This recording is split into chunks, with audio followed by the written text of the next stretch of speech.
So what is Islamophobia? It's Islamophobia. There's two types of definition, and we haven't actually come to a conclusion, I would say, a togetherness of what it actually is in definition. So this is what we're also working to tackle. But there is two definitions that have been sort of outlined, and I'll go into that in just shortly. But first and foremost, because before the definition comes, we actually feel it more than anything. So although it hasn't been universally discussed about what it should stand for and what it is in definition, we know that we feel Islamophobia, and many people do. And so this is what I'm going to talk about. As I mentioned, Islamophobia is not just overt, something that you see attacks, where someone is wearing a hijab being attacked outside, someone is being physically abused. It's much more discreet than that. And this is a little demonstration of what we feel Islamophobia is like. So this is what people see.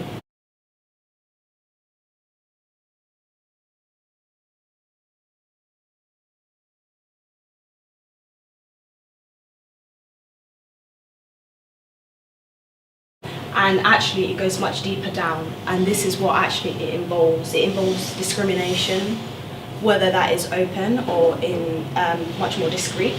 Stereotyping, someone might not necessarily be a Muslim, someone might just be wearing a covering. We see different minority groups such as African groups that wear the head covering, even Jewish people wear the head covering, but because it's perceived as Muslimness, some people might take that and make an assumption that they are actually Muslim, and that also is defined as Islamophobia. So now we know that Islamophobia doesn't just tackle just Muslims, but also it affects non-Muslims as well in society. Also exclusion. So many people, and I think the best example of that is particularly in schools. We see there's figures as well that come with this, that the Home Office have disclosed where bullying takes place in the school playground. And one of the words that come up between these incidences is terrorist or bomb. And those are the key words that, big organisations as well as the Home Office have really described that come up in bullying. And that is directly related back to Muslims, because which child on the playground will likely be called that name? It's a child of colour, whether they're brown or maybe a small child that's wearing a hijab. So that's that. And then there's also marginalisation. So we know that in society, how often do we see a member of parliament that's wearing a hijab? Not so often. So essentially that's what marginalisation is the barriers that prevent British Muslims from getting into certain sectors and certain spaces.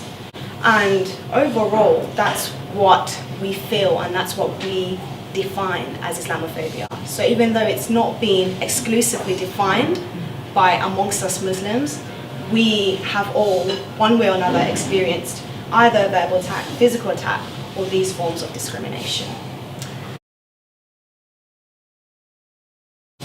And then I would like to get into the definition. So as I mentioned, there's two types. So it's one that has been defined by the APPG of British Muslims, which is an all-party parliamentary group. And that's a mixture of different parties. So it's Labour Party, Conservative, SNP. And they've all concluded that this is what it stands for, Islamophobia, which is Islamophobia is rooted in racism and is a type of racism that targets the expression of Muslimness. So instead of a type of discrimination that targets Muslim, it mentions this word called Muslimness. You might have heard of it, but then you might have not. So what essentially that means is that anyone that can be seen, expressively be seen, or be mistaken as Muslim. So that's one of the definitions. And then another one which goes even further in definition is one that was released by Fear Inc., which is an American journal. So all of these are very well supported in evidence. They're evidence-based definitions. And this one says an exaggerated, irrational fear, hatred, hostility towards Islam and Muslims, perpetuated by negative stereotypes resulting in bias and discrimination. And essentially that talks about all the things that we talked about. So it's not just a physical attack of what defines Islamophobia. It goes much deeper than that. It's the hatred, it's the stereotyping, discrimination, overt, covert discrimination.